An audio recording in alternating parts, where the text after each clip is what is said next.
I'm just sitting here. I got time. It's clear to see from up here. The world seems small. We can sit together. It's so beautiful, you and me. I went into their Facebook site and someone said, there's gunfire in Earth today, and locals just pile up. That's how we get our fucking groceries here. You don't live in the city, go back to the city. Don't tell us how to get our fucking food. They just trash the guy. Yeah. And they go to McDonald's, right? Yeah, right, yeah. I told you about my niece when she was... Well, here's the thing about McDonald's. He says, you and I are not a burden on the healthcare system because we... Exactly, yeah. Yeah. Well, I met my What do you mean poaching? I'm helping the taxpayers here. Yeah. I met my great-grandfather when he was 100 years old. Buffalo hunter. His father lived to 104. A meat eater. Buffalo hunter. Okay, we're gonna just go through this because some questions have come up. So, what is meant by origami? First of all, where does that word come from? It's a Japanese paper thing where you make shapes by cutting papers and joining the edges, or folding papers and joining the edges. Okay, I your name, Peter Kinsey, Timo. Now, has Timo got one of your books? Yeah, he's over at the government dock in Campbell River. Okay, why is his name in here? He's gave me a lot of the pictures in here. He called me up once when my parents were in Campbell River and said... Oh, you mean the pictures for this? Yeah. Okay. Yeah, he's got a lot of pictures there. Okay. He said, I want one of your hulls. I said, buy a load of steel and you'll have one in 3 weeks, less time it takes to negotiate. Jesus. He circumnavigated. Yeah, literally, once you put the hull together and get an engine in there, some sails on, you can work at the interior as you go. Oh, yeah, totally. So, yeah. Much easier, too, stepping off a dock than climbing a friggin' ladder. You said here, you've never been a great believer in the Puritan, be reasonable and do it the hard way school. Yeah. Basically, that's what we've been talking about, right? Basically, yeah. Yeah, basically there. Some would say that the more difficult you can make it, the better job you do on it. And I think the more difficult you make it, the stupider you're being. So you see, it is an interesting paragraph. You said, although the methods described here have been in common use in sheet metal working for centuries, they've only been used for boat building since the late 1960s. Yeah. That's amazing. They went to... got new material. Who did they go to? Wooden boat builders. With the wooden boat builder store, built like a wooden boat. You just had frames and a jig and you played da-da-da-da. If they'd gone to the sheet metal workers, you're in Kamloops or far from the ocean, make this shape, that's what they'd do. If they told them it was a boat, they'd go talk to the wooden boat builders and say, that's how you do it. But ancient Egyptians did their sheet metal work this way. Yeah. I talked to the lady, said, oh, it's like dressmaking. You make a compound shape on a flat surface. Yeah, essentially. Okay, setting up shop part one. I mean, that's pretty standard. People read through that. That's pretty much. And welders have changed though, right? Oh, yeah, what's his name? Rodrigo's going to buy one of those little 110 suitcase welders. Yeah. Carl on 36 man out there, he's welded for years, used them for years. They're absolutely ideal. Plug them into 110. You can do wire feed, you can do TIG, you can do stick welding. I worked on a boat with one of his welders for an 18-inch stick, no problem. So when you started, that kind of welder wasn't not available. So nothing that wasn't available was plasma. Was very rare and expensive. Plasma. Now you can buy a plasma torch for next to nothing. Cut all your stainless. It speeds up stainless, which means you can use a lot more stainless on wear points. Right. So if you were telling somebody to build a boat these days, the only thing you change in there is this welder. Yeah, welder. I like the buzz box. It works fine. It'll bring those big jet rods, which are handy. 220 amp buzz box. I'd go that route again, but I'd definitely get a plasma cutter. All right, here's something that people talk about a lot, and aesthetics of the boat. But I have had nothing but compliments on my boat. Aesthetics, you can, if you got a nice shape, a nice shear line, you'll have a nice looking boat regardless. If you have an ugly shape, an ugly shoreline, a plumb bow, imitation shoebox, it's so trendy these days, it looks like a piece of shit no matter how much money you throw at it, no matter how much teak you throw at it, no matter how much exotic materials, it still looks like a piece of shit if you haven't got the shape right. Right. So aesthetics is a nice shape. It's not a artsy fartsiness. Yeah. Yeah, it doesn't have to be that way. No, and aesthetics is free. Sailmakers. You had a question with them. You wanted panels running parallel to the leach. Yeah, vertically. So basically, you're running your stresses on it are running along the seam instead of across the seam. Yes. Now, these sailmakers says it would never work. And then you said a year later, most of the winning boats in a local race had sails made this way. Yeah. So that just goes to show you how Question an that's idea. a Yeah, yeah. And wood trim, that's one of your favorite topics, wood trim on a boat. Big mistake. It's like putting wet blotting paper over steel. Friend saw a steel boat come into Comox, and the only place he was pure rusting was from behind the wood. Yeah. Now, if you have to have wood trim, you can't live without it. You put a row of acorn nuts in, and you screw it on in a way that's easily removable. And you go varnish it in a shed someplace. You're shitty with it, then you can screw it down. You can use your good weather for sailing. Acorns. Yeah, but make it easily removable. And Whenever eventually, you won't bother putting it back, but you got that on your system.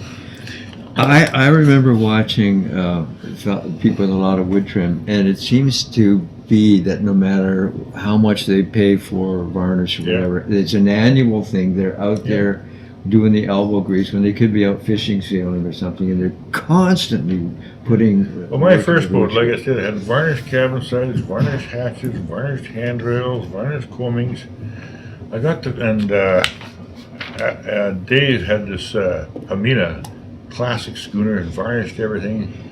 And Al built this plywood contraption, fiberglass from the bottom of the keel to the top of the mast, everything painted. We got to Sausalito. I was varnishing, Dave was varnishing, Al was golfing and touring. And we got New Zealand. I was varnishing, Dave was varnishing, Al was golfing and tripping around and doing whatever he felt like. Right. We got to Vanuatu. I came down the channel. There was Al and Dave. I word between them, stern to shore. And me and Dave were varnishing. And Al was out snorkeling and golfing. Jesus Christ. If your time is worth it. Yeah. And What? we were criticizing that guy for having such a crude boat. He's having all the fun, and we're doing all this work. They say, I'm beginning to feel the real thing. You're absolutely right. Anyway, I lost that boat. I came back and built the boat with not a stitch of wood on deck, varnish. I sailed down to Maple Bay, and there was Dave's Pamina. The teak decks had been plywooded over and canvas and glassed over. Yeah. All the brickwork had been painted. And I said, Dave, you and me arrived at the same conclusion about the same time around Vanuatu. Goddamn right. I'm not working to impress other people. They're not doing the varnishing. And I asked him, how come you moved off of Salt Spring? He said, wow, Salt Spring's like one big sack of granola. Sack of granola. Took away the nuts, all you have left would be the fruits. He just got the fruit. Just going through here. You say full-length keels have other practical disadvantages on steel hulls. Now, I think we touched on that, but now the aft end of the full-length keel is extremely inaccessible to maintenance. Yeah. Yeah. You got 400 pounds of dead steel in the stern of your boat where you need at least. Yeah. You got an area you can't access to maintain and paint and keep an eye on. Yeah. You can't use for tankage because you want to keep your weight out of the sterns and midships, so it's too much weight to put in the stern. Yeah. And as far as directional stability goes, your hull shape has far more effect on that than a full-length keel, because a full-length keel will go, a boat will go several keel lengths in the time it takes to broach. So if it's 5 degrees, Brent's 5 degrees of broaching, you go 10 keel lengths, it's already broached 50 degrees. So keel length has nothing to do with directional stability, or very little. You know, one of the most popular cruising boats, blue water, they call it the classic blue water boat, seems to be 2/3 of it underneath the water, and it's all full keel. You seen those boats?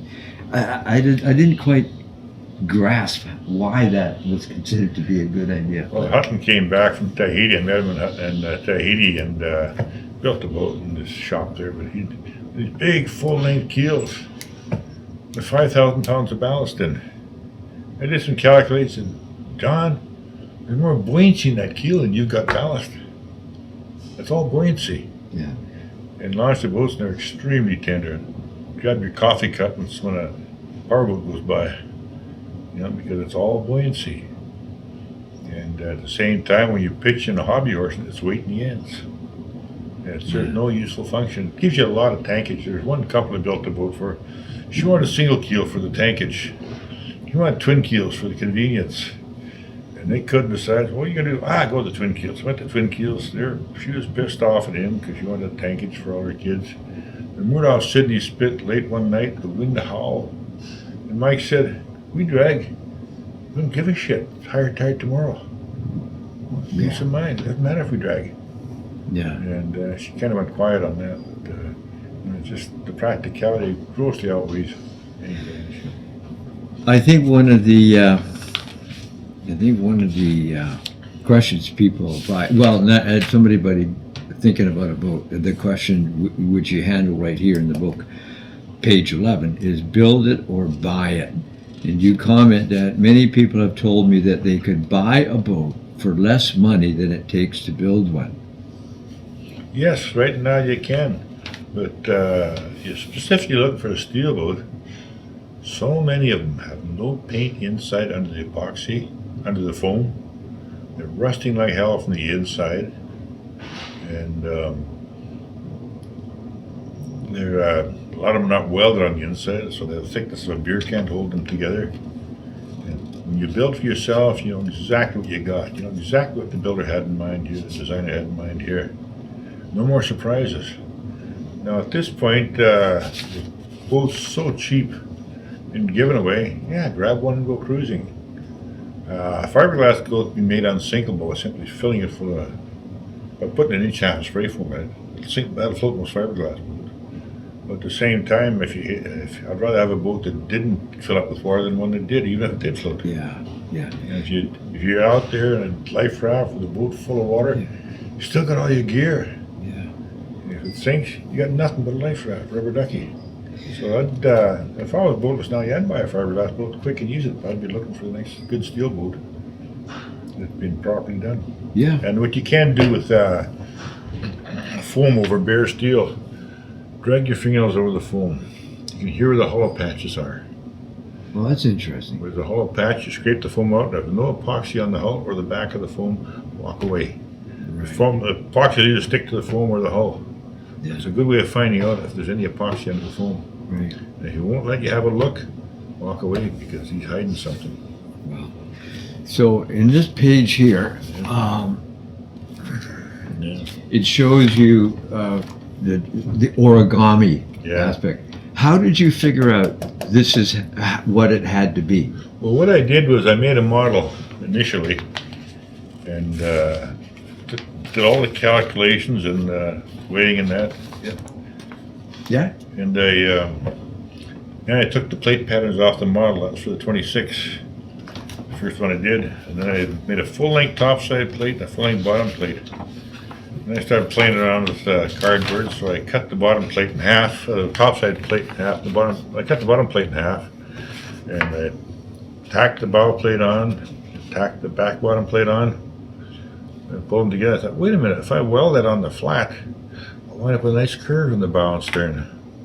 So I started doing that on the next boat. I thought, wait a minute, if I get a full-size sheet and cut the bottom pattern in half and stick it on the full-size sheet, I can eliminate that weld in the bow and stern, eliminate 64 feet of welding and cutting and grinding. And that's when I went using the single plate for each side. We're just trial and error, starting with a chine run all the way, ending up with slight welded, would have been the chine, the bow and stern, and end up with no seams there. Okay. And I think this is a general thing you've noticed, and I've noticed too on the typical yachty boats, is you say here, there comes a point in detailing a boat where the more you do, the more you screw it up. Yes. And I think that's what I found when I'm looking at Beneteau's and those guys. Yeah. All of this. Who was it? Annie Hill wrote a book, Voyaging on a Small Income, Yeah. and she makes a comment in there that it's been several thousand years that Homo sapiens has wanted a material that wouldn't leak. Yeah. And so when they finally find one, fiberglass or steel, they drill all these holes in it for through hulls, for sinks, and God knows what else, and water in and water out. And so what was the point of having, building this complexity? More material, we wanted a material that wouldn't leak. We have it, so then we drilled holes. You told me once you counted something, I don't know how many holes in a Beneteau or something? I counted, I think it was a 6-foot Beneteau had 38 plastic through hulls right along the waterline. How many? 38. 38. 38. I saw Bob Peary, a Valiant 40 in Texada, had 29 plastic through hulls along the waterline. That's on one side, not counting what's below the waterline. Now those plastic through hulls, we first saw white nylon through hulls. Not nylon, they're settled resin, a very brittle plastic. It's very prone to UV damage. And I've taken one and just slapped it with my hand with a welding glove and broke it off. So you see white through hulls, which they all do, exposed to UV, you can slap it off your hand in a few years. Wow. And a friend of mine had bought this piece of crap over in Cortez, and she had it out and started leaking on the stern. She found one of the white through hulls, the flange had broken off.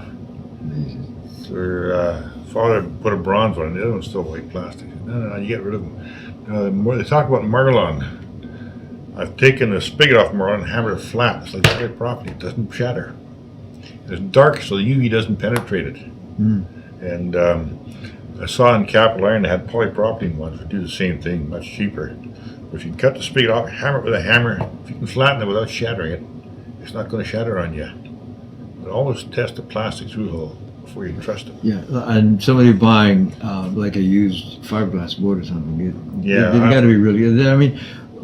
I mean, there could be a whole other session about talking about what you could do if you did buy, and maybe we'll do that later, a video on if you did buy, like, let's say, or found a derelict boat in the back, fiberglass boat, what could you do with it to make it at least seaworthy? We'll go into that later. But there's a book out by Dan Casey called Inspecting the Aging Fiberglass Boat.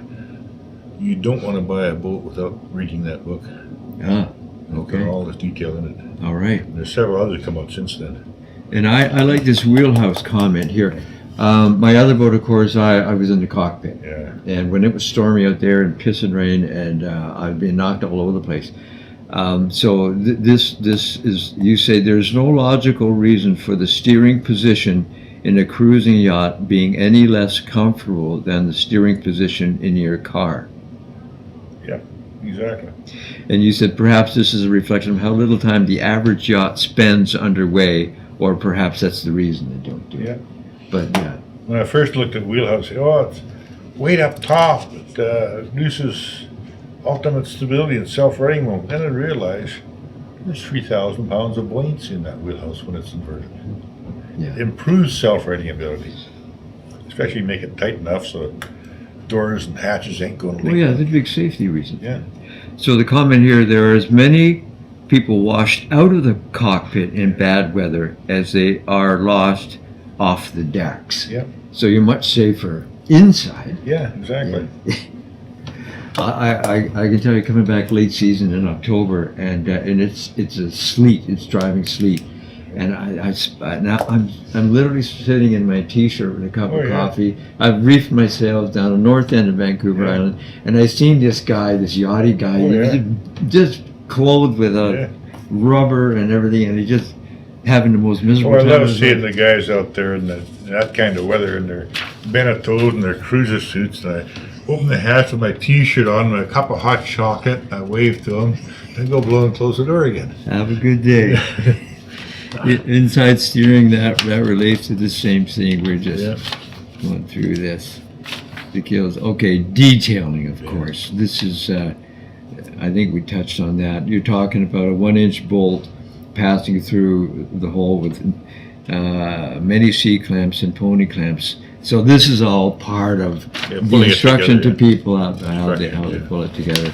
Yeah, there's a lot of good reading in here, and I found when I was reading through this, like, you know, I was kind of like in the business world, Yeah. not in the welding, but when you really do read through it, you take your time and you start it. There's a world of help out there that if Yeah. you wanted to build a steel boat, but so of course the anchor winch is another one. Oh, yeah. You know, I can tell you this happened 2 years ago.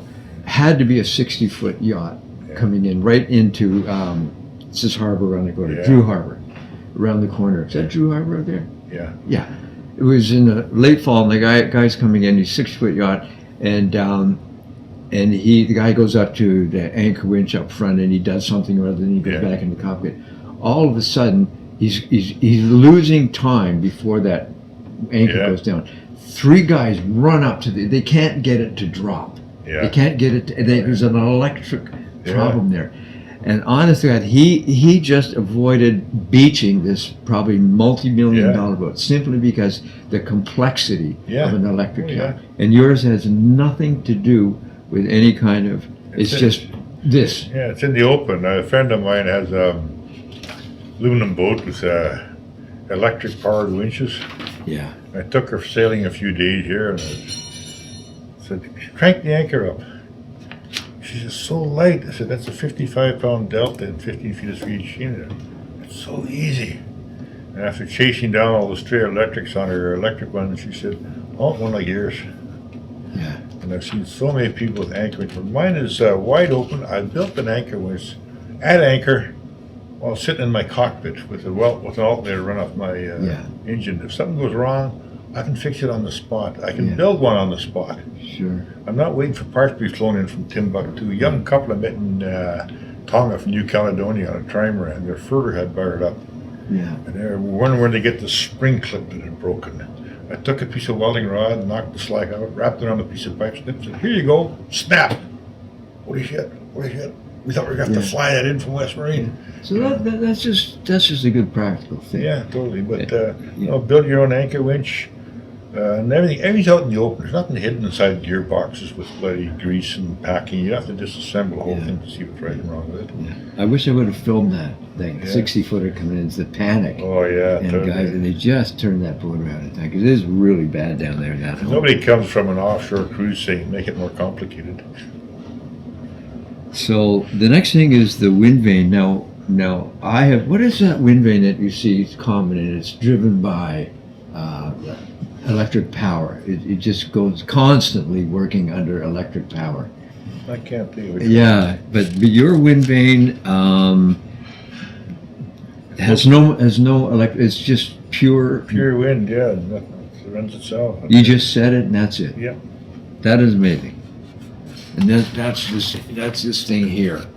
Just a trim tab on a rudder driven by a wedge-shaped canvas wind. Yeah, it's the principle almost like an airplane wing, where you see on an airplane when the thing tilts down, and that little Trim tab pushes thing it. pushes the big airplane wing up or down. Yeah. And the same principle with this thing here. Yeah.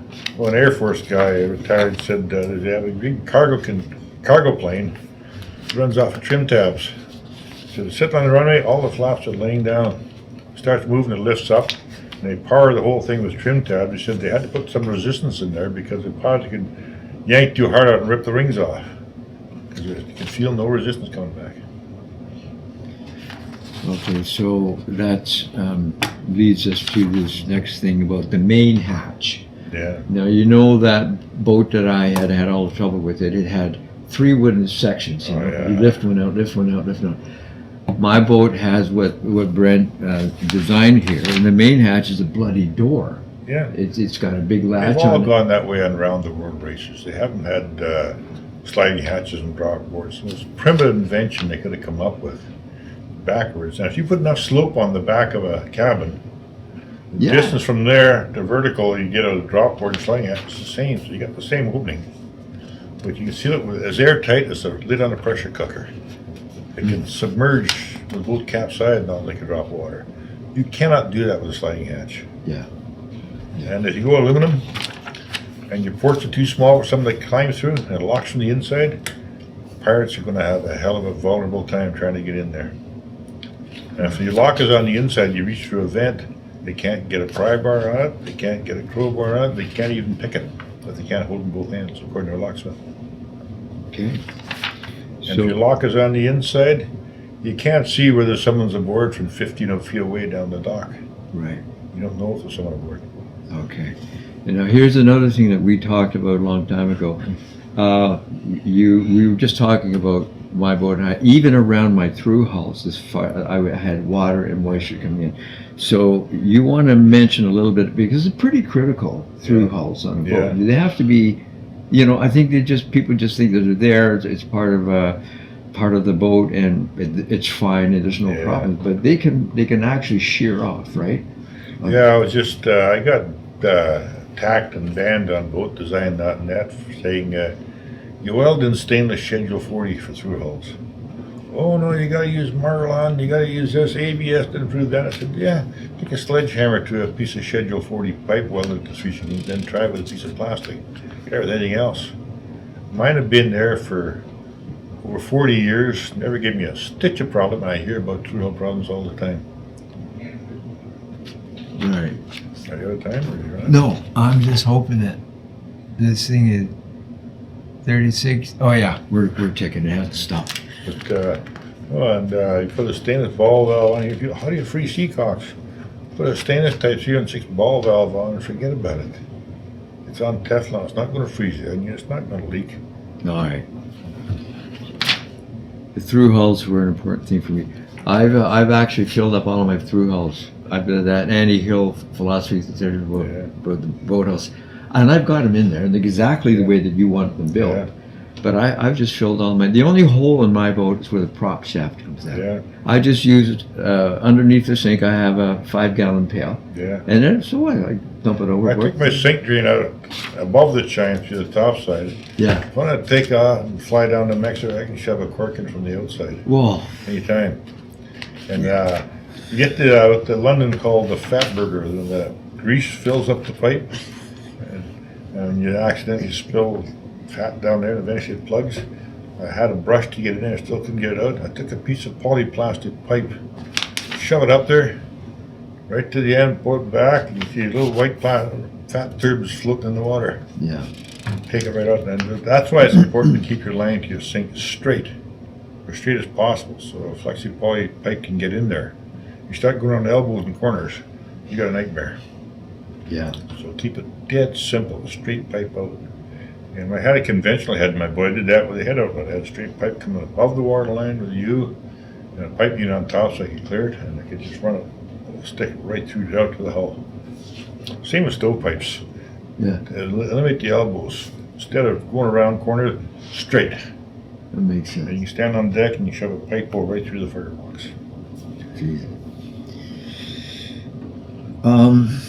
You said you made a mistake with foaming, that you trimmed the foam back flush with the deck beams That and was on my stringers. first boat, and I could see the pattern of that. So you want how much If you have any foam, I'd say a 1/4 inch or more. will do it? Yeah, but And I've that'll had, keep the cold against from the warm, so it doesn't condense. Yeah, you condensation. can. A friend pointed out. You take a coffee cup, Yeah. boiling water, and you hold it on the outside. That's a 16 inch of foam. That's how effective it is. The young lady I was talking to yesterday, she has a cement boat down here. I told her the slight overspray of spray foam kills condensation cold turkey. Right. Yeah, but you got to have something there. If you go right on the metal, it'll leak. Okay. So, the roller furring thing. Yeah. This is I've had mine, and it's your design, and there's no springs, there's no current, there's nothing in it. Yeah. It's just one. You pull one, it winds it up. You pull on the other side of the deck, it pulls it in. Yeah. So how does that? I found under stress when I'm trying to reef my head sail that you cannot move it unless I go either dead upwind and it's doing this, or dead downwind. And sometimes I did it once with the mainsail where I used it to block some of the winds. Right behind the mainsail. So what would be if somebody has your again, talk a little bit about this furling because it's so Yeah. handy, Oh, yeah. and it's got nothing to break in it. It's When literally- I first arrived in New Zealand, it was the first time I saw using extrusions for roller furlers. You'd buy the extrusion for $1 a foot, 50-foot lengths. right. And you wall up a drum for next to nothing. And people had done 15 trips to Fiji and back with no problems whatsoever. I came back here and I was astounded by how horrendously complicated they'd made them. They come up with roller bearings and halyard swivels and gizmos and thingamajigs and snap-togethers. I thought that's so they can justify charging $3,000 for it, because if they bought the key one, if you could build their own, they wouldn't. Yeah, imagine that, eh? Yeah. Like, imagine today one of those roller furlings that were 3 or 5 even. Oh, yeah, You know, just yeah. crazy. And you could build yours for the cost of And you can go online and look at furler failures, and the steady stream of complaints of this jamming and that busting and this not working, and where can I get parts for this? I got a piece of pipe on the forestay with a drum on the bottom, the halyard block welded to the top. That's it, rattles on the forestay. What's going to jam? Yeah. We've circumnavigated several times. They've been there. I built my first one in 1980. Never gave a stitch of problem. But you do not get that with. And there's another guy here had a steel endurance coming down Johnson Strait with a hood sea furl. It jammed, and a friend of mine said, "Get Brent's book and build your own." So he took the sea furl and put it on the stay-so stay, made it smaller than put mine out. Never a stitch of problem. Well, It's simple. But yeah. you can't justify charging $3,000 for it. Yeah. They don't want you to know that. And I suppose about the trouble I had was a lesson that everybody learns when they go sailing is that if you think you should be reefing, it's probably too late. to be Yeah. reefing. And that was my problem. I had a full headsail up, and Johnstone Strait. It was a hell of a thing, but that eventually worked out. Yeah, it's easier to let more sail out than it is to put more in. Okay, I like this one here. Boats which require a large number of detailed drawings are often boats which are grossly over-detailed and are mere imitations of wooden boats. Yeah. Such overly complex boats are usually extremely tedious to build. So the point here, I think one of the things too, not everybody's going to build a steel boat. Maybe they want to get going with a fiberglass boat earlier.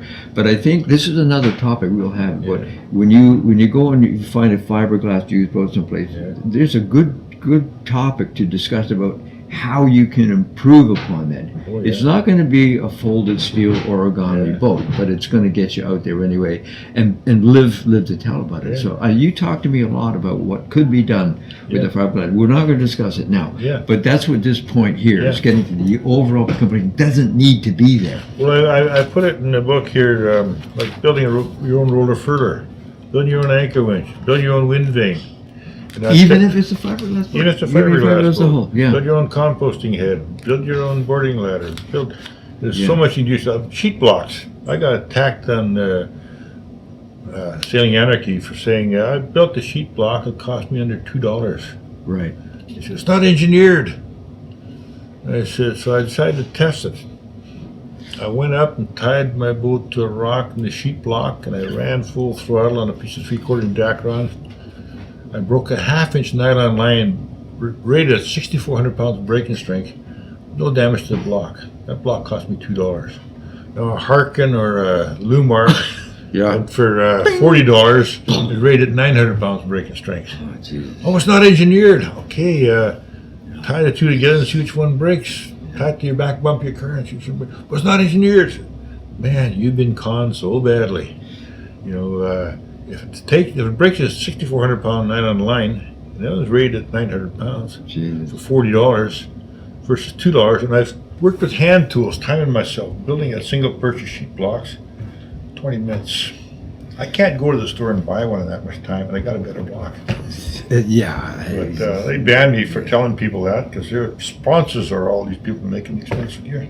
I know, and yeah, a real world experience with me was Esther and I, my gal, were up, what island was it up, Port Hardy, someplace Yeah. up there.